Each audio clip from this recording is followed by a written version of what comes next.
Nang ipinanganak ang aking apo, pinigilan ako ng gwardiya.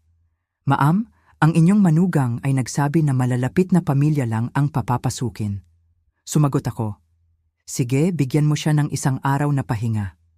Hindi niya alam na pagmamay-ari ko ang ospital na ito, isang mana na nagkakahalaga ng 8 milyong piso na tanging sa kanyang panaginip lang.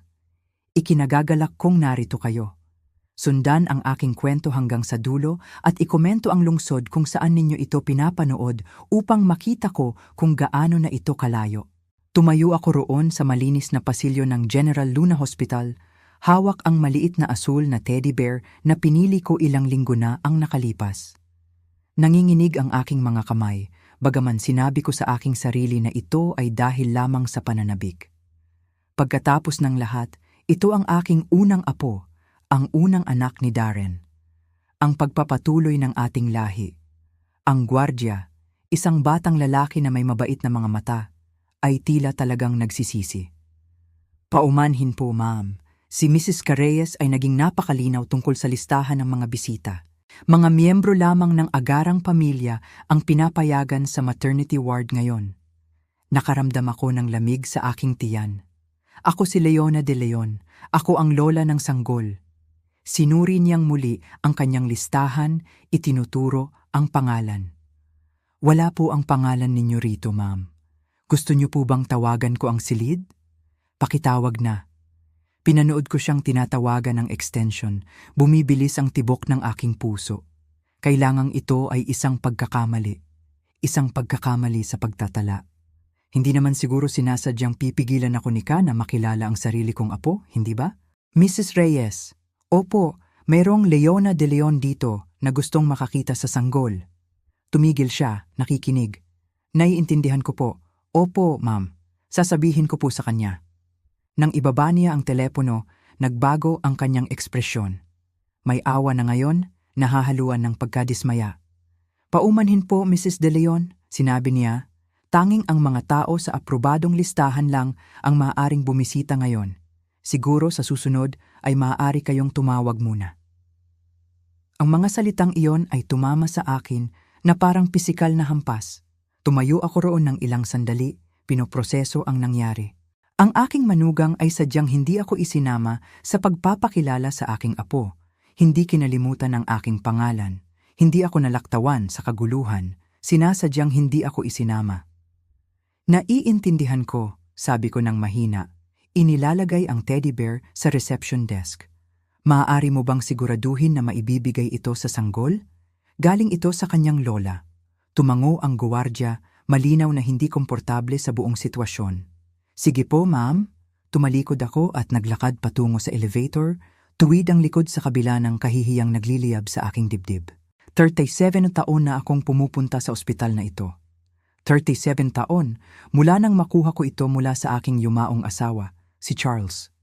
Kilala ko ang bawat pasilyo, bawat numero ng silid, bawat miyembro ng kawani sa pangalan. Ngunit ngayon, isa lamang akong ordinaryong bisita na pinapaalis. Ang biyahe sa elevator pababa ay tila walang katapusan. Nang bumukas ang mga pinto sa ground floor, nakita ko ang mga pamilyar na mukha. Si Dr. Alcantara mula sa cardiology ay magalang na tumango. Magandang hapon, Mrs. De Leon. Si Nurse Garcia mula sa pediatrics ay nakangiting mainit. Kumusta po kayo ngayon? Nakapagbigay ako ng magalang na tugon, ngunit sa loob ay nahihirapan ako. Alam ng mga taong ito kung sino ako. Alam nila na maaari kong mapalitan ang security guard na iyon sa isang tawag lang. Alam nila na maaari akong pumasok sa anumang silid sa ospital na ito nang walang tanong. Ngunit hindi alam ni Ka. At higit sa lahat, hindi rin alam ng aking anak. Nakarating ako sa aking kotse bago tumulo ang aking mga luha. Nakaupo sa parking lot ng sarili kong ospital, umiyak ako na parang hindi na ako umiyak sa loob ng maraming taon. Mula nang mamatay si Charles at iwanan ako upang patakbuhin ang lugar na ito ng mag-isa. Mula nang inanunsyo ni Darren na ikakasal siya kay Ka at pinigilan ko ang aking dila tungkol sa aking mga reserbasyon. Nagbuzz ang telepono ko, isang text mula kay Darren. Nandito na ang sanggol, 7 LBS 3 Os. Pinangalanan namin siyang James ayon sa ama ni Kaya. Maayos ang lahat, Walang nabanggit tungkol sa akin. Walang imbitasyon na makilala ang aking apo. Walang pagkilala na maaring gusto kong maging bahagi ng sandaling ito. Napatingin ako sa gusali ng ospital sa pamamagitan ng aking mga luha. Ang malaking complex na ito na nagdadala ng pangalan ng aking pamilya, na nagbibigay trabaho sa higit sa 3,000 tao, na nagsisilbi sa buong komunidad na ito. May kapangyarihan ako dito. Tunay na kapangyarihan. Maaari kong ma-override ang mga restriksyon sa pagbisita ni Kaya sa loob ng 5 minuto. Ngunit ano ang magagawa niyon? Pipilitin ko bang pumasok sa isang silid kung saan hindi ako gusto? Makikilala ko ba ang aking apo sa ilalim ng ulap ng hidwaan? Magsisimula ba ako ng giyera sa aking manugang sa araw na ipinanganak ang anak niya? Hindi. Kung gusto ni Ka na maglaro, hahayaan ko siya. Ngunit malapit na siyang matuto ng isang bagay tungkol sa babaeng pinili niyang kalabanin. Pinunasan ko ang aking mga mata at pinaandarang kotse. May trabaho pang gagawin, mga tawag na kailangang gawin, mga desisyon na matagal nang dapat gawin. Ang biyahe pauwi sa aking estate ay tumagal ng 20 minuto, ngunit ang isip ko ay nag-iisip na agad. Inakala ni Kaya na hawak niya ang lahat ng baraha dahil hawak niya ang aking anak at aking apo. Inakala niyang isa lamang akong tumatandang biyenan na kailangang pamahalaan at isantabi. Mali siya sa parehong bilang. Sa gabing iyon, umupo ako sa aking study, tinitingnan ang litrato ng pamilya sa aking mesa. Si Darren ay 12 taong gulang sa larawan, may ngiping malaki at nakangiti pagkatapos manalo sa kanyang unang tennis tournament. Noong una, kami lang dalawa laban sa mundo. Noong ako ang kanyang bayani sa halip na kanyang pabigat. Kailan nagbago iyon? Kailan ako naging isang taong dapat itago, pamahalaan sa malayo? Kailan naging katulad ng pag-ibig ko ang isang bagay na dapat ikahiya ng sarili kong anak? Naisip ko ang lahat ng mga pagkakataon na pinigilan ko ang sarili ko sa loob ng nakaraang 3 taon. Ang paraan ng pagsagot ni Ka sa telepono ni Darren kapag tinatawag ko. Ang paraan ng mga pagtitipon ng pamilya na biglang naging intimate dinners para sa dalawa.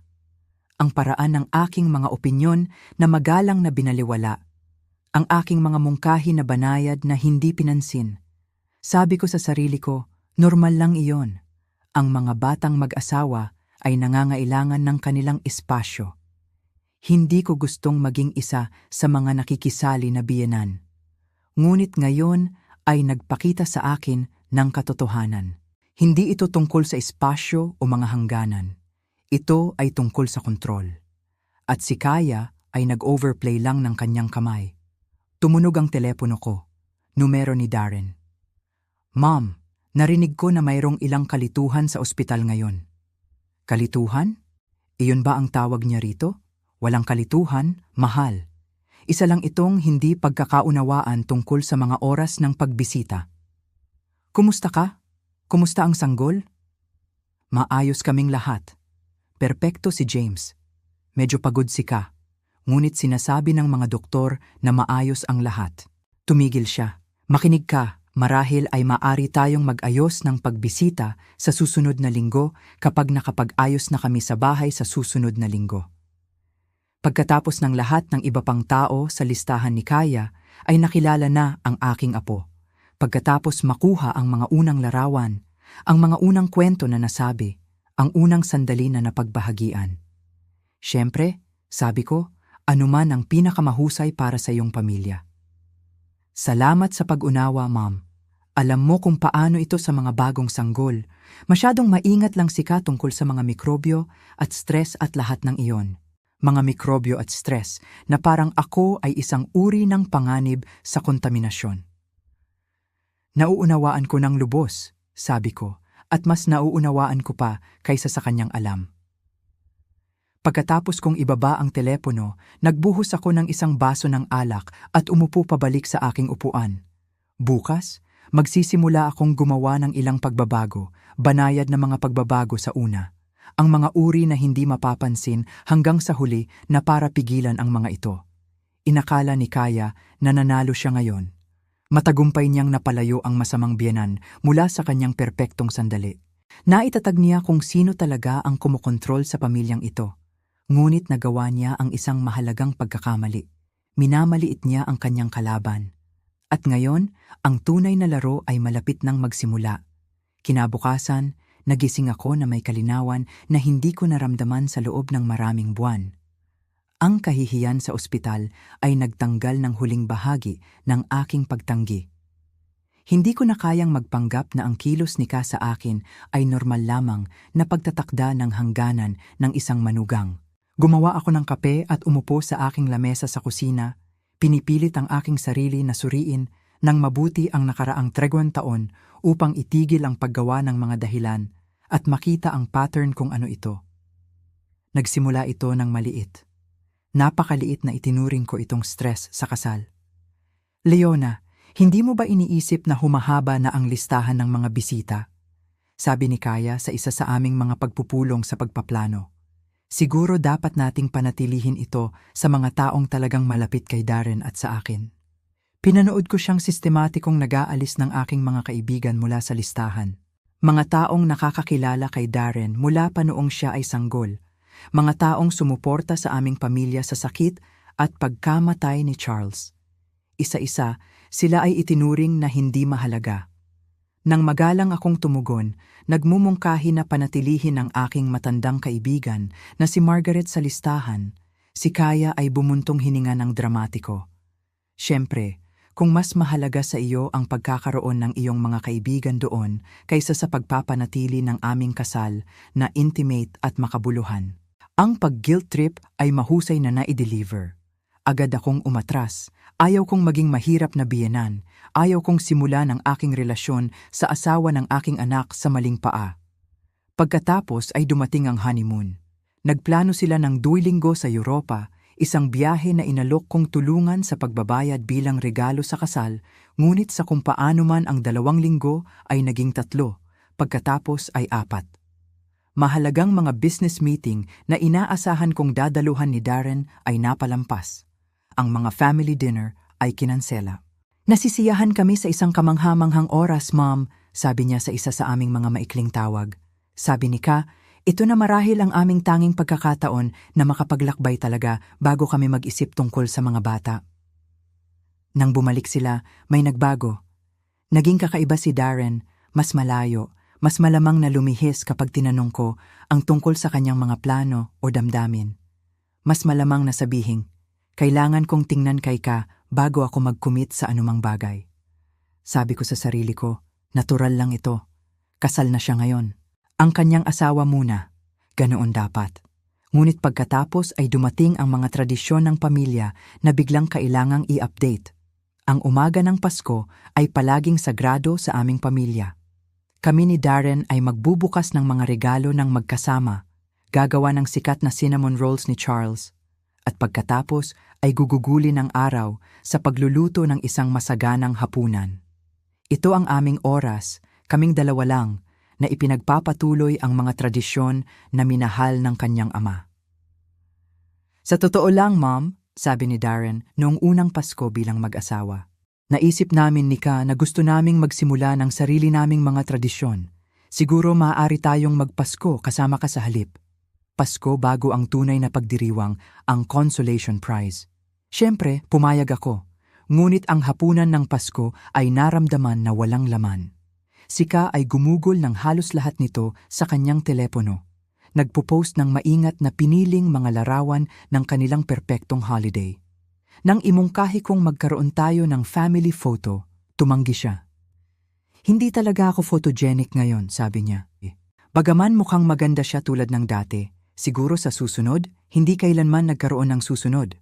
Sa kung paano man ay laging may dahilan kung bakit hindi maginhawa ang mga family photos, bakit kailangang baguhin ang mga tradisyon, bakit kailangang baguhin ang mga plano. Ang mga tawag sa telepono ay naging mas madalang. Dati akong tinatawagan ni Darren tuwing linggo para lang kumustahin at makipagkwentuhan tungkol sa kanyang linggo. Ngunit pagkatapos ng kasal, ang mga tawag na iyon ay nabawasan. Nang banggitin kong namimiss ko ang aming mga pag-uusap, sasabihin niya, "Busy ako, Mom, nauunawaan mo ba?" Kapag sinubukan kong tawagan siya ng direkta, madalas si Ka ang sumasagot, Oh, hi Leona. Nasa shower si Darren. Maaari akong magdala ng mensahe? Nasa gym siya? Sasabihin ko sa kanya na tumawag ka. May guys night siya. Siguro subukan mo bukas. Ang mga mensahe ay bihirang tila nakarating sa kanya. O kung nakarating man, ang mga tawag pabalik ay dumating pagkaraan ng ilang araw, nagmamadali at balisa. Nagsimula akong magtala nang hindi ko namamalayan. 3 linggo, sa pagitan ng mga tawag, 1 buwan, 6 linggo. Sa bawat pagsubok kong abutin, naramdaman kong parang nagiging demanding, clingy ako, hindi makapagrespeto sa kanilang espasyo bilang isang mag-asawa. Ang huling dayami ay dapat na ang Thanksgiving. Ang aming pamilya. Ang Thanksgiving ay palaging isang malaking okasyon. Madalas akong nag-iimbita ng mga kasamahan mula sa ospital, mga kapitbahay, sinumang maaaring walang pamilya malapit. Mahal ni Charles ang pagiging host at pagkatapos niyang mamatay, ito ang naging paraan ko upang parangalan ang kanyang alaala. Sa totoo lang, Mom, sabi ni Darren, nakaramdam si Ka ng sobrang pagod kamakailan. Sabi ng doktor, kailangan niyang iwasan ang stress. Marahil ay maaari tayong gumawa ng isang maliit na bagay ngayong taon, kaming 3 lang. Agad akong pumayag, nag-aalala tungkol sa kalusugan ni Kaya. Ngunit nang dumating ang Thanksgiving, kinansela nila ito sa huling minuto. Hindi handa si Kaya, paliwanag ni Darren. Rain check. Nag-Thanksgiving ako ng mag-isa sa unang pagkakataon sa loob ng 30 taon.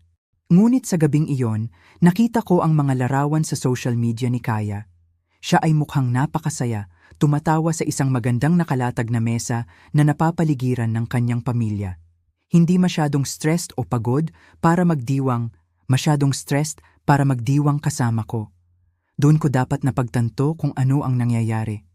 Ngunit nagdahilan pa rin ako kahit noon. Siguro, mas madali para sa kanya ang pamilya ni Ka. Siguro, mas komportable siya doon. Siguro, masyado akong nagbabasa ng mga bagay. Ang mga dahilan ay naging mas mahirap panatilihin habang lumalala ang pag-iisa. Ang mga kaarawan ay kinilala sa mga maikling tawag. Ang araw ng mga ina ay naging isang text message. Nang sinubukan kong gumawa ng mga plano kasama si Darren ng mag-isa, tanghalian, tennis, anumang bagay, nag-aalangan siya. Siguro dapat kong tingnan kung may plano si Ka, sabi niya. O bakit hindi natin gawin itong hapunan para sa 3 sa halip? 3 taon nito. 3 taon ng aking mundo na paliit ng paliit habang sinasabi ko sa sarili ko na ako ay makatuwiran, nakakaunawa, sumusuporta. 3 taon ng panonood sa aking anak na naglaho sa likod ng pader na itinayo ng kanyang asawa sa paligid niya. Naisip ko ang ibang mga babae sa mga pagpupulong ng auxiliary ng ospital, ang mga nagrereklamo tungkol sa kanilang mga manugang. Lagi akong nakakaramdam ng kahigitan sa kanila. Ipinagmamalaki na hindi ako isa sa mga nakikisali na biyenan na hindi makapagpabitaw. Ngunit ngayon, naiintindihan ko. Hindi dahil hindi sila makapagpabitaw. Ito ay dahil nakilala nila ang hindi ko napansin noon. Sila ay sistematikong inaalis sa buhay ng kanilang mga anak. At kahapon sa ospital, nilinaw ni Ka ang kanyang diskarte. Hindi na ako pamilya. Isa akong outsider na kailangang pamahalaan, kontrolin, at kung kinakailangan, ganap na ibukod. Tinapos ko ang aking kape at naglakad patungo sa aking study. Nasa aking mesa ang isang litrato mula sa graduation ni Darren sa kolehiyo. Kaming 3, ako, si Charles at si Darren na nagniningning sa pagmamalaki. Namatay si Charles 2 buwan pagkatapos at sa loob ng ilang panahon, ito ay nagpalapit kay Darren at sa akin. Nagtulungan kami sa pagdadalamhati.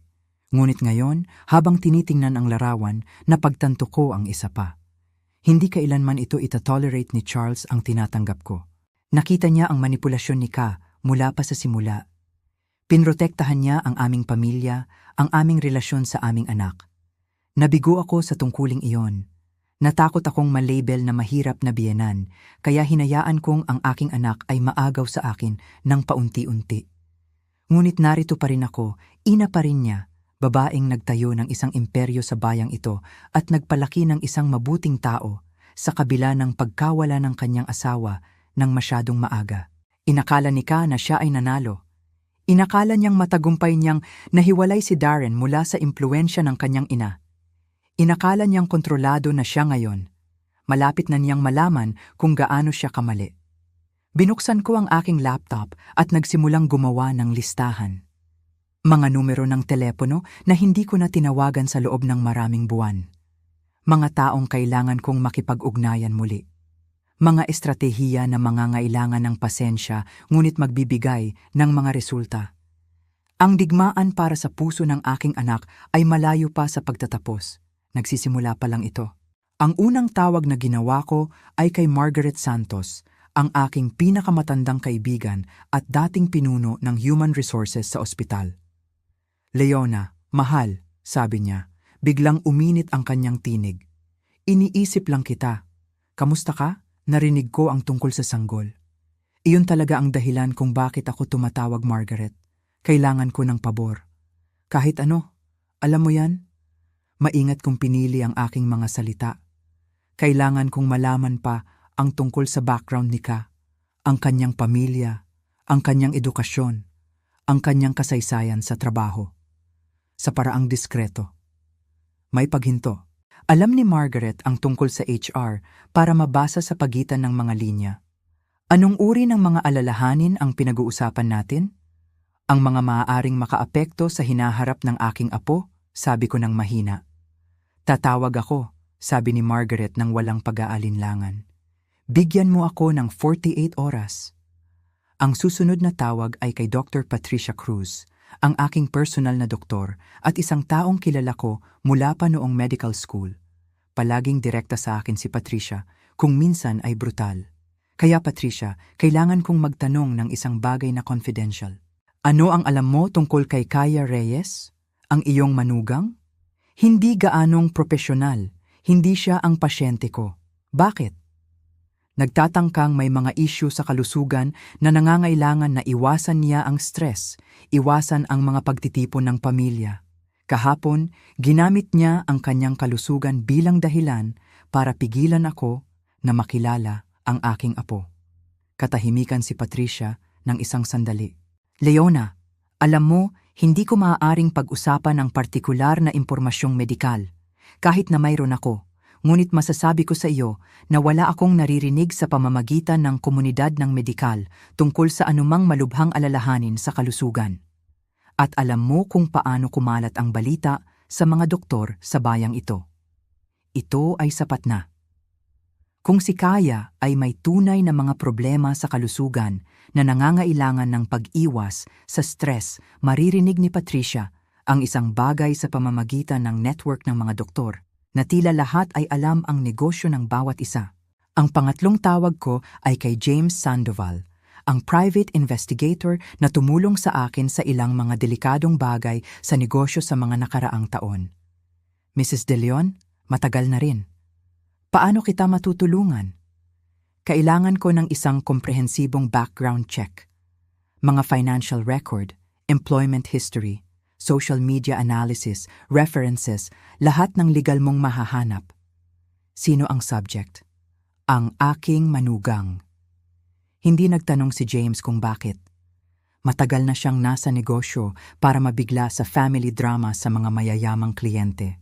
Kakailanganin ko ang kanyang buong pangalan, petsa ng kapanganakan, at anumang iba pang impormasyon sa pagkakakilanlan na mayroon ka.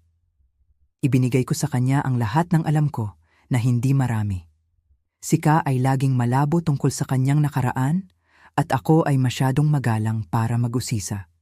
Isa pang pagkakamali na nagsisimula kong pagsisihan. Gaano kalalim ang gusto mong puntahan ko? Tanong ni James. Kasing lalim ng kinakailangan. Gusto kong malaman kung sino talaga siya. Habang hinihintay ko ang mga resulta, nagpasya akong gumawa ng sarili kong investigasyon. Nagsimula ako sa social media, isang bagay na palagi kong iniiwasan, ngunit ngayon ay tila mahalaga. Ang Instagram ni Ka ay isang maingat na piniling koleksyon ng mga lifestyle photos, masasarap na pagkain, designer clothes, exotic vacation spots. Ngunit habang nag-scroll ako sa 30 taon ng mga post, lumitaw ang mga pattern. Bawat mamahaling item, bawat bakasyon, bawat marangyang karanasan ay may petsa pagkatapos magsimula ang kanyang relasyon kay Darren. Bago iyon, ang kanyang mga post ay madalang at mas simple. Isang maliit na apartment, chain restaurants, mga reklamo tungkol sa stress sa trabaho. Ang pagbabago ay kapansin-pansin at makabuluhan. Napansin ko rin ang isa pa. Sa loob ng 3 taon ng mga post, lumabas ako sa eksaktong 0 na mga larawan, hindi isa. Kahit sa mga kaganapan kung saan ako ay naroroon, ang mga anggulo ng kamera ay maingat na pinili upang ibukod ako. Sa kanilang engagement party, nag-post siya ng 12-dosenang mga larawan kasama ang pamilya at mga kaibigan. Naroon ako sa party na iyon, nagbigay pa nga ng talumpati. Ngunit ayon sa bersyon ni Kaya ng gabing iyon, ako ay maaaring nawala. Ito ay isang antas ng sadyang pagbubukod na lumampas sa normal na pag-edit ng social media. Ito ay sistematikong pagbura. Tumawag pabalik si Margaret sa loob ng 24 na oras, mas mabilis kaysa sa ipinangako. Leona, kailangan nating magkita ng personal. Maaari ka bang pumunta sa club? Nagkita kami sa country club kung saan kami ay miyembro sa loob ng mahigit 2 dekada. Nakapag-book na si Margaret ng isang pribadong dining room, malayo sa mga taong mausisa. Ano ang natagpuan mo? Tanong ko pagkaupo namin. Binuksan ni Margaret ang isang manipis na folder. Ka Rodriguez, ginagamit niya ang kanyang maiden name sa propesyon hanggang sa kasal. Nagtrabaho siya bilang sales associate sa Nordstrom sa loob ng 2 taon bago makilala si Darren. Bago iyon, nasa Macy's siya sa loob ng 8 buwan. Bago iyon, isang serye ng mga maikling retail jobs. Paano naman ang edukasyon niya? Dito nagiging interesante, inaangkin niya sa kanyang social media na mayroon siyang degree sa marketing mula sa State University. Nagpatulong ako sa isang kaibigan sa kanilang alumni office para suriin ito. Walang record na nagtapos si Aaya Rodriguez sa marketing o anumang ibang larangan. Naramdaman kong nanikip ang aking sikmura. Paano naman ang pamilya niya? Naktinggal ang mga magulang niya sa isang simpleng apartment sa kabilang dulo ng bayan. Ang kanyang ama ay nagtatrabaho sa construction kapag mayroon. Ang kanyang ina ay naglilinis ng bahay. Mga mabubuting tao sa aking palagay, ngunit tiyak na hindi ang marangyang background na ipinahiwatig niya sa iyong anak. Kumuha si Margaret ng isa pang sheet. Narito ang nakakabahalang bahagi. Nakausap ko ang 3 sa kanyang mga dating employer. Lahat sila ay binanggit ang parehong bagay. Mayroon siyang pattern ng pagbuo ng mga relasyon sa mayayamang matatandang customer sa Nordstrom. Nagkaroon ng insidente sa isang customer na nagreklamo na nakakuha si Ka ng access sa kanyang personal na impormasyon at ginamit ito upang bumuo ng isang pagkakaibigan. Kailangang mamagitan ang management. Nanginginig ng bahagya ang aking mga kamay habang pinoproseso ko ang impormasyong ito. Anong uri ng interbensyon? Ang uri na karaniwang humahantong sa pagtatanggal bagaman opisyal siyang nagbitiw. Ang manager na nakausap ko ay maingat sa kanyang sinabi. Ngunit sa pagbabasa sa pagitan ng mga linya, si Kaya ay nagtatarget ng mga mayayamang kababaihan para sa tila financial gain. Naisip ko ang lahat ng mga pagkakataon na pinuri ni Kaya ang aking mga alahas, ang aking mga damit, ang aking bahay, kung paano niya tinanong ang mga detalyadong katanungan tungkol sa ospital, tungkol sa kasaysayan ng pananalapi ng aming pamilya, kung paano niya inilipat ang mga usapan patungo sa mga paksa tulad ng mana at pagpaplano ng estate. Akala ko ay mas gusto lang niyang makilala ako. Ngayon, nagtataka ako kung siya ba ay nagsasagawa ng reconnaissance. Mayroon pa, patuloy ni Margaret. Nakausap ko rin ang ilang tao sa komunidad ng social services. Ang pangalan ni Ka ay lumitaw kaugnay ng isang matandang babae na nagngangalang Mrs. Santos na namatay mga 6 na buwan bago makilala ni Kaya si Darren. Anong uri ng koneksyon? Walang pamilya si Mrs. Santos at sa kanyang mga huling buwan, naging napakalapit siya sa isang batang babae na tumulong sa kanya sa pamimili at pagpapatakbo. Niyaya ng batang babae si Mrs. Santos na baguhin ang kanyang kalooban, na nag-iiwan ng lahat sa kanya sa halip na sa kawanggawa na orihinal na plano ni Mrs. Santos na makinabang. Naramdaman ko ang lamig. Ang babaeng iyon ba ay si Ka? Ang pangalan ay iba, ngunit ang paglalarawan ay tumutugma at ang timing ay tama. Ang lahat ng ito ay nangyari bago nagsimulang magtrabaho si Kaya sa Nordstrom, kung saan nakilala niya ang customer na nagreklamo tungkol sa kanya. Gaano kalaking pera ang pinag-uusapan natin? Sinuri ni Margaret ang kanyang mga tala. Ang estate ni Mrs. Santos ay nagkakahalaga ng humigit kumulang 40,000 piso. Hindi isang kapalaran, ngunit sapat upang suportahan ang isang tao sa ilang panahon kung sila ay maingat. 40,000 piso. Sapat upang punduhan ang isang bagong wardrobe, isang mas mahusay na apartment, ang uri ng mga pagbabago sa pamumuhay na gagawing mas kaakit-akit ang isang tao sa mga mayayamang lalaki tulad ng aking anak. Margaret, kailangan kong manatiling kumpidensyal ang impormasyong ito sa ngayon. Siyempre, ngunit Leona, kailangan mong maging maingat. Kung ang hinala ko ay totoo, si Ka ay hindi lamang isang gold digger, siya ay isang propesyonal. Nagmaneho ako pa uwi na nag-iisip ng husto. Lahat ay naglalagay sa lugar at ang larawan ay hindi maganda. Hindi nagustuhan ni Ka ang aking anak. Pinili niya siya. Pinag-aralan niya ang aming pamilya, naintindihan ang aming yaman at inilagay ang kanyang sarili ng perpekto upang makuha ang kanyang puso at sa huli ang kanyang mana. Ang kampanya ng pag-iisa laban sa akin ay hindi personal. Ito ay estratehiko. Ako ang sagabal sa pagitan niya at ng kumpletong kontrol sa buhay at pananalapi ni Darren. Sa gabing iyon, tumawag si James Sandoval kasama ang kanyang paunang ulat. Mrs. De Leon, siya ay nagiging mas aktibo. Ngayong linggo, nagkaroon siya ng konsultasyon sa 3 magkakaibang estate attorney. Nagtatanong siya ng mga tanong tungkol sa paghamon sa mga pagpapasya ng mental competency. Anong uri ng specifics? Paano idokumento ang mga insidente ng pagkalito o mahinang paghuhusga? Anong uri ng ebidensyang medikal ang kakailanganin upang suportahan ang isang hamon sa competency? Siya ay bumubuo ng isang kaso, Mrs. De Leon. Ang mga piraso ay naglalagay sa lugar na may nakakatakot na kalinawan. Si Ka ay naghahanda na ipahayag akong hindi kompetente upang makakuha siya ng kontrol sa aking mga ari-arian sa pamamagitan ni Darren. Ito ay isang komplikadong pangmatagalang estratehiya. At kung hindi ako nagsimulang mag-imbestiga, maaaring ito ay gumana. Ngunit ang kaalaman ay kapangyarihan, at ngayon ay marami akong pareho. Oras na para lumipat mula sa depensa patungo sa opensiba. Ang digmaan para sa aking pamilya ay malapit nang pumasok sa susunod na yugto nito.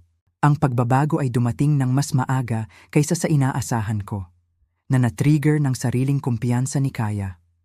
2 linggo pagkatapos ng insidente sa ospital, tinawagan niya ako ng direkta nang walang kaalaman ni Darren at ibinunyag ang higit pa tungkol sa kanyang tunay na kalikasan kaysa sa kanyang nilayon. Leona, kailangan nating mag-usap, sabi niya. Ang kanyang tinig ay malutong at negosyante. Maaari mo ba akong makilala para sa tanghalian ngayon?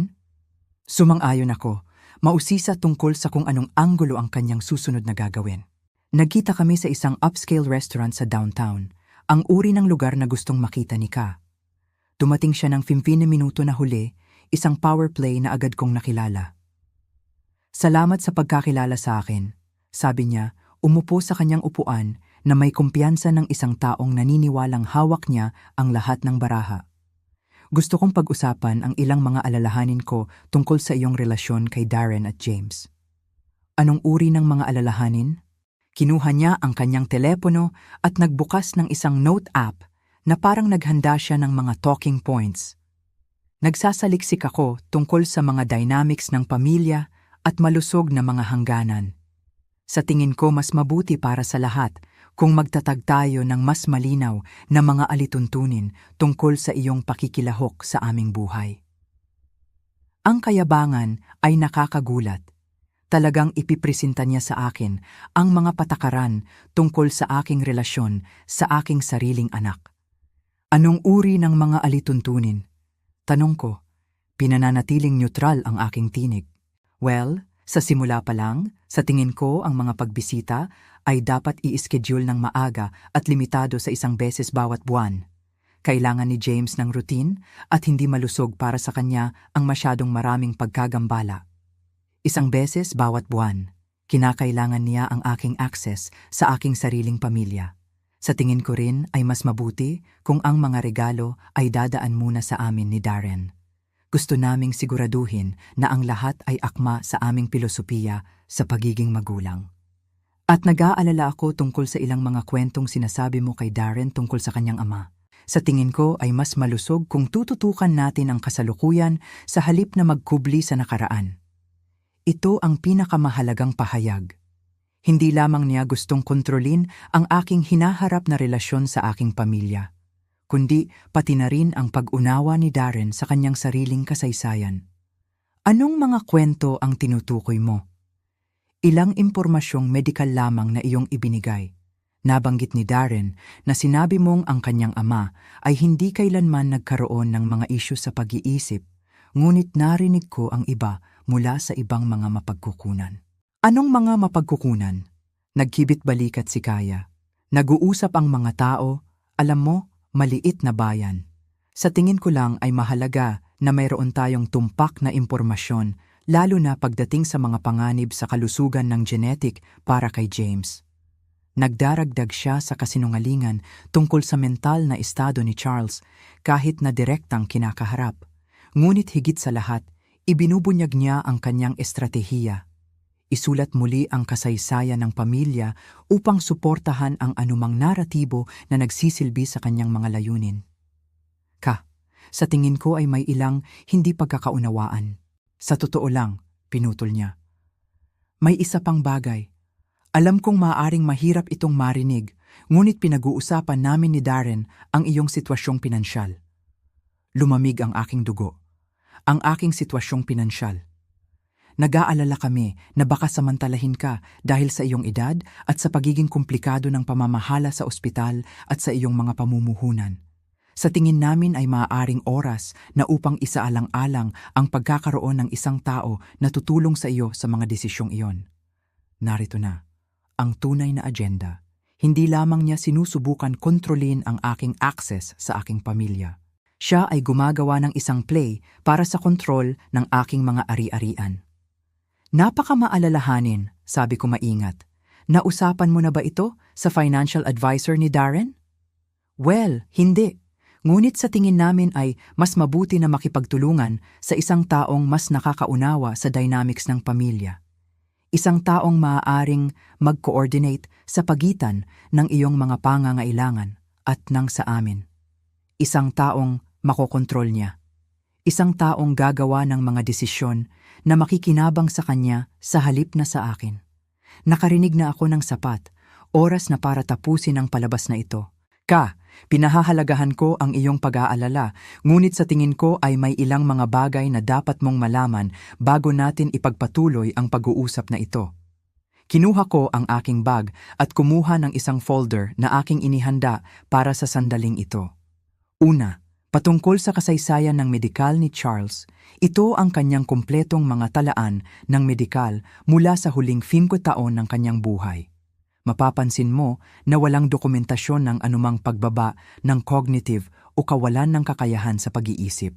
Ang kanyang mga tala ng doktor ay palaging naglalarawan sa kanya bilang alerto, nakatuon, at ganap na may kakayahang gumawa ng mga komplikadong desisyon hanggang sa kanyang pagkamatay. Bahagyang humina ang ekspresyon ng kumpiyansa ni Ka, ngunit mabilis siyang nakabawi. Pangalawa, patungkol sa aking sitwasyong pinansyal, sa tingin ko ay maaaring mayroon kang ilang mga maling akala tungkol sa aking mga kakayahan. Kumuha ako ng susunod na hanay ng mga dokumento. Ito ang mga quarterly report mula sa Board of Directors ng ospital. Gaya ng makikita mo, sa ilalim ng aking pamumuno, lumawak kami sa 3 bagong pasilidad, pinataas ang aming endowment ng 40% at pinanatili ang pinakamataas na ratings ng kasiyahan ng pasyente sa estado. Ako rin ay nakaupo sa mga board ng 2 pang medical system at namumuno sa Regional Healthcare Planning Committee. Nawawala ang kulay sa mukha ni Ka, ngunit hindi pa ako tapos. Pangatlo, patungkol sa iyong background research sa family dynamics, nagsaliksik din ako. Naglagay ako ng isang larawan sa mesa. Ito ay kumukuha ng litrato ni Kaya na lumalabas sa opisina ng isang estate planning attorney na alam kong nagpakadalubhasa sa mga pagtatalo sa elder law. Ito ay kinuha noong Martes. Ayon sa aking mga mapagkukunan, gumugol ka ng 2 oras na tinatalakay ang mga estratehiya para sa paghamon sa mga determinasyon ng mental competency at pagkuha ng financial power of attorney para sa mga matatandang miyembro ng pamilya. Napatitig si Kaya sa larawan, ang kanyang bibig ay bumubukas at nagsasara ng walang tunog. Mayroon din akong dokumentasyon ng iyong mga pagbisita sa 3 pang abogado. Ang iyong pananaliksik sa aking mga financial assets at ang iyong mga pagtatangka na mangalap ng impormasyong medikal na maaaring magamit upang suportahan ang isang hamon sa kompetensi. Lumapit ako. Ang aking tinig ay napakababa. Talaga bang inakala mong hindi ko mapapansin? Talaga bang inakala mong ako ay masyadong matanda o masyadong mapagkakatiwalaan para makita ang iyong ginagawa? Nakita ni Ka ang kanyang boses, ngunit ito ay nanginginig na ngayon. Hindi ko alam kung ano ang iniisip mong natuklasan, ngunit alam ko ang tungkol kay Mrs. Santos, sabi ko ng simple. Ang epekto ay agad-agad. Si Ka ay naging maputla. Nanginginig ang kanyang mga kamay habang inaabot niya ang kanyang baso ng tubig. Alam ko ang tungkol sa pagbabago ng kalooban, ang 40,000 piso at ang pattern ng pag-target sa mga matatanda para sa financial gain. Alam ko ang tungkol sa iyong tunay na kasaysayan ng trabaho, ang iyong pekeng edukasyon at ang aktwal na sitwasyong pinansyal ng iyong pamilya. Tahimik si Ka, nakatingin sa mesa. Alam ko rin ang tungkol sa iyong mga pagbisita sa pediatrician ni James sa mga maling kadahilanan, ang iyong mga kasinungalingan tungkol sa kasaysayan ng pamilya at ang iyong mga pagtatangka na lumikha ng krisis sa kalusugan upang kontrolin ang kilos ni Darren. Kinuha ko ang mga dokumento at ibinalik ang mga ito sa aking folder. Kaya ito ang mangyayari. Titigilan mo ang pagsisinungaling tungkol sa kasaysayan ng medikal ng aking pamilya. Titigilan mo ang pagtatangkang limitahan ang aking access sa aking anak at apo. At tatalikuran mo ang anumang plano na iyong ginawa tungkol sa aking mga usaping pinansyal. Sa wakas ay tumingala si Kaya at nakita ko ang isang bagay na hindi ko pa nakikita sa kanyang mga mata noon. Takot. At kung hindi ko gagawin, ibabahagi ko ang impormasyong ito kay Darren. Lahat kasama ang tunay na dahilan kung bakit mo sinisikap na ihiwalay siya sa akin. Tahimik kaming umupo sa mahabang sandali. Pagkatapos ay nag-buzz ang telepono ni Ka na may text. Tiningnan niya ito at namutla ang kanyang mukha. May mali? Tanong ko. Ito si Darren. Gusto niyang umuwi ako agad. Sabi niya, kailangan nating mag-usap. Naramdaman ko ang isang malamig na kasiyahan. Kung gayon, dapat ka nang umalis. Habang kinukuha niya ang kanyang mga gamit na nanginginig ang mga kamay, nagdagdag ako ng isang huling pag-iisip. Ka, nagkamali ka ng isang mahalagang pagkakamali sa lahat ng ito. Inakala mong dahil mahal ko ang aking anak, ako ay mahina. Nalito ka sa kabaitan sa kahinaan. Iyon ang iyong pagkakamali. Umalis siya ng walang dagdag na salita. Umupo ako sa restaurant ng isang oras pa. Humihigop ng aking kape at pinapanood ang paggalaw ng lungsod sa labas ng mga bintana. Tumunog ang telepono ko ng 2 beses. Numero ni Ka, ngunit hindi ko sinagot. Ano man ang nangyayari sa kanilang bahay, kailangan niyang harapin ito nang walang tulong ko. Sa wakas, tumawag si Darren. Ma'am, pwede ka bang pumunta dito? Kailangan nating mag-usap, kaming lahat. Sigurado ka bang iyon ang gusto mo? Sigurado ako. May mga bagay na kailangan kong maintindihan. Pagdating ko sa bahay nila, nakita ko si Darren na may hawak na James sa sala habang si Ka ay nakaupo sa kabilang panig ng silid. Ang kanyang mga mata ay pula dahil sa pag-iyak. Ma'am, umupo ka, sabi ni Darren ng mahina. Nagtatanong ako kay Kaya ng ilang mga katanungan tungkol sa mga bagay na hindi nagkakatugma sa akin. Umupo ako, walang sinabi. Sinabi niya sa akin ang tungkol sa iyong pag-uusap sa tanghalian ngayon, tungkol sa iyong pananaliksik. Inamin din niya ang ilang mga bagay na itinago niya sa akin. Nagsalita si Kaya sa unang pagkakataon. Ang kanyang tinig ay halos isang bulong. Hindi ko inasahan na ganito kalayo ang mangyayari. Ano eksaktong ang lumayo? Tanong ni Darren, ang kanyang tinig ay matigas sa paraang hindi ko pa narinig. Ang mga abogado, ang pananaliksik sa pananalapi ng iyong ina. Inakala ko na kung makukuha natin ang kontrol sa pera ng pamilya, magagawa nating masiguro na si James ay magkakaroon ng pinakamahusay na mga pagkakataon. Sa pamamagitan ng pagsisinungaling tungkol sa kondisyon ng medikal ng aking ama, sa pamamagitan ng pagsubok na ipahayag na wala sa katinuan ng aking ina, si Kaya ay napaatras. Hindi ito dapat maging ganoon. Gusto ko lang ng seguridad para sa ating pamilya. Ang ating pamilya ay kasama ang aking ina, sabi ni Darren ng mahigpit. Siya ang lola ni James. Siya ang babaeng nagpalaki sa akin at nagtayo ng lahat ng pinagkakaabalahan natin. At sistematiko mong sinisikap na sirain ang kanyang relasyon sa atin. Tumayo siya, hawak pa rin si James at lumapit para umupo sa tabi ko. Ma'am, utang ko sa iyo ang isang paghingi ng tawad. Isang napakalaking paghingi ng tawad.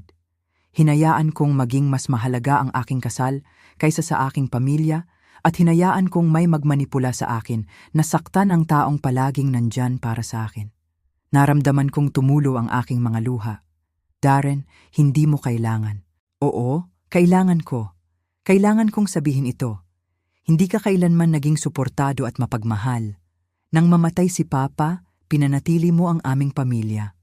Nang kailangan ko ng tulong sa kolehiyo, sa aking karera, sa anumang bagay, nandyan ka. At hinayaan kong may magpakumbinsi sa akin na ang pagmamahal mo ay sa kung paano man ay nakakalason o kontrolado. Tumingin siya kay Ka na tahimik na umiiyak. Sa tingin ko, kailangan natin ng kaunting oras na magkahiwalay. Kaming dalawa ay kailangang malaman kung ano talaga ang gusto namin mula sa kasal na ito. Darren, pakiusap, bulong ni Ka. Kaya natin itong ayusin, kaya kong magbago. Hindi ko alam kung kaya mo, sabi niya ng malungkot. At hindi ko alam kung makatiyak ako na susubukan mo. Bumalik siya sa akin.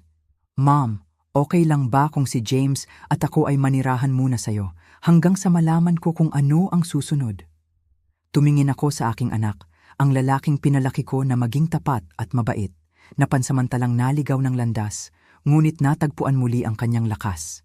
At tiningnan ko ang aking apo, walang muwang sa lahat ng mga komplikadong ito ng mga matatanda na karapat-dapat na lumaki sa paligid ng tunay na pag-ibig. Palagi kayong malugod na tinatanggap sa aking tahanan, sabi ko. Kayo pareho. 3 buwan pagkatapos, nag-file si Darren para sa diborsyo. Si Ka ay unang lumaban, sinusubukang angkinin ang bahagi ng mga ari-arian na hindi niya naambag, ngunit ang ebidensya ng kanyang panlilinlang ay napakalaki. Nag-ayos siya para sa isang maliit na bayad sa suporta at minimal na mga karapatan sa pag-aalaga. Si James ay gumawa ng kanyang mga unang hakbang sa aking sala kasama sina Darren at ako na sumisigaw para sa kanya. Nagtatag kami ng mga bagong tradisyon. Linggo ng umaga na pancakes, mga paglalakad sa gabi sa paligid ng hardin, mga kwentong bago matulog na binasa ng upuan ng lolo. Paminsan-minsan ay nakikipag-date si Darren, ngunit maingat na siya ngayon. Natuto siyang makita ang mga pagkakatugma sa kilos ni Ka, pahalagahan ang katapatan kaysa sa karisma. Gusto kong makahanap ng isang tao na mahal tayong dalawa, sabi niya sa akin isang gabi habang pinapanood namin si James na naglalaro ng kanyang mga blok. Isang tao na nakikita ka bilang isang karagdagan sa ating pamilya, hindi isang banta na dapat alisin dito. Tulad ko, sa wakas ay naramdaman ko na parang ako ulit. Ang babaeng nagtayo ng isang medical empire, nagpalaki ng isang mabuting tao, at nagprotekta sa kanyang pamilya mula sa mga nais na manamantala sa kanila. Nagpadala si Kaya ng isang card sa unang kaarawan ni James. Sa loob, isinulat niya, "Sana sa hinaharap ay mauunawaan mo na ang gusto ko lang ay ang pinakamaganda para sa aking pamilya." Itinapon ko ito nang hindi ipinapakita kay Darren. Ang ilang mga kasinungalingan ay hindi sulit na itabi kahit na para sa kapayapaan. Tinawag ako ni James na Nana sa unang pagkakataon noong Martes ng hapon sa Oktubre. Ito ang pinakamatamis na tunog na narinig ko. At nang tumingin ang aking apo sa akin ng kanyang matingkad na berdeng mga mata, nakita ko hindi lamang ang pag-ibig, kundi ang katiyakan na siya ay lalaki na napapaligiran ng mga taong tunay na nagpapahalaga sa kanya. Iyon ay sulit ipaglaban. Iyon ay sulit sa lahat. Ngayon, mausisa ako tungkol sa iyo na nakinig sa aking kwento. Ano ang gagawin mo kung nasa posisyon mo ako? Nakaranas ka na ba ng ganito? Magkomento sa ibaba. At pansamantala, nag-iiwan ako sa huling screen ng 2 pang kwento na paborito ng channel at tiyak na magugulat ka sa mga iyon. Salamat sa panonood hanggang dito. Ang aking kwento, Ang Laban. Para sa pag-ibig at pamilya, karugtong. Ngunit habang patuloy kong pinapanood ang aking apo, si James, na lumalaki at natututong umunawa sa mundo sa paligid niya, may isang bagay na hindi ko mapigilang mapansin. Ang patuloy na pag-iisa ng aking anak na si Darren. Si Kaya, sa kabila ng mga pagbabago sa aming pamilya, ay tila mas nagiging mahigpit sa pagkontrol sa kanyang paligid. Para bang hindi siya makapaniwala na mayroon pa ring mga taong tulad ko na handang umalalay sa kanya at sa aking apo, hindi dahil sa pera, kundi dahil sa tunay na pagmamahal. Isang araw, habang naghahanda ako ng hapunan kasama si Darren at si James na naglalaro sa sala, nakatanggap ako ng tawag mula kay Margaret Santos. "Leona, may bago akong nalaman tungkol kay Kaya," sabi niya, may bahid ng pag-aalala sa kanyang tinig. "Ano iyon, Margaret?" tanong ko, habang sinusulyapan si Darren na masayang nakikipaglaro sa anak. Nakausap ko ang isa sa mga dating kasamahan ni Kaya sa Nordstrom. Nang tanungin ko tungkol sa kanyang pag-alis doon, sinabi niya na hindi raw talaga siya umalis. Napatalsik daw siya dahil sa pagnanakaw ng credit card information ng isang customer na matanda. Napatigil ako sa aking ginagawa. Ang mga salitang iyon ay parang kidlat na tumama sa akin. Alam ko na si Kaya ay may masamang intensyon, ngunit hindi ko akalain na hanggang sa ganitong antas. Ang paghingi ng impormasyon tungkol sa aking asawa, ang mga pagtatanong tungkol sa aking kalusugan, ang lahat ay nagkaroon ng mas malalim at mas madilim na kahulugan. "Salamat, Margaret. Mahalaga ito," sabi ko, sinusubukan na panatilihing kalmado ang aking tinig. Pagkatapos ng tawag, hindi ko mapigilang isipin ang mga maaaring mangyari kung hindi ko siya napigilan. Kung hindi ko ginamit ang aking yaman at koneksyon para imbestigahan siya. Malamang na ngayon, ang aking anak at apo ay nasa ilalim na ng kanyang kumpletong kontrol at ang aking pinaghirapan sa loob ng maraming taon ay mapupunta sa kamay ng isang kriminal. Ang pangyayaring ito ay nagtulak sa akin na mas maging agresibo sa aking mga hakbang. Hindi na sapat ang pagdepensa. Kailangan kong umatake. Kailangan kong protektahan ang aking pamilya sa anumang paraan na makakaya ko. Sa gabing iyon, habang natutulog na si James at si Darren ay nagbabasa sa kanyang silid, tinawagan ko si James Sandoval. "James, kailangan ko ng iyong tulong muli. Mas mahalaga ito kaysa dati." "Ano po iyon, Mrs. De Leon?" "Kailangan kong malaman ang lahat tungkol sa mga pinansyal na transaksyon ni Kaya Reyes, lalo na ang anumang koneksyon sa mga nakaraang kaso ng pandaraya o pagnanakaw. Gusto kong malaman kung paano niya nakuha ang pera mula kay Mrs. Santos at kung mayroon pa siyang ibang biktima." "Mas malalim pa po ba kaysa sa dati?" "Oo, James. Kailangan kong malaman ang buong katotohanan, kahit na ang pinakamaliit na detalye. Kailangan kong patunayan sa aking anak kung sino talaga ang babaeng kasama niya." Samantala, si Darren ay nagsimulang makaramdam ng pagbabago sa kanyang sarili. Ang dating sigla na nakikita ko sa kanya kapag kasama niya si James ay tila nababawasan. Madalas siyang tahimik at tila may pabigat sa kanyang dibdib. Alam kong hindi pa rin siya lubos na kumbinsido sa mga hinala ko, ngunit ang kanyang pag-aalinlangan ay nagsisimulang magbigay daan sa pag-uusisa. Isang araw, habang naglalaro kami sa parke, nagtanong siya, "Mom, bakit ka ba nag-iimbestiga kay Kaya? Mayroon ka bang alam na hindi ko alam?" Ngumiti ako ng mahina. "Darren, mahal kita. at mahalaga sa akin ang iyong kaligayahan. Gusto ko lang siguraduhin na ang taong kasama mo ay karapat-dapat sa iyong pagmamahal at sa aming pamilya.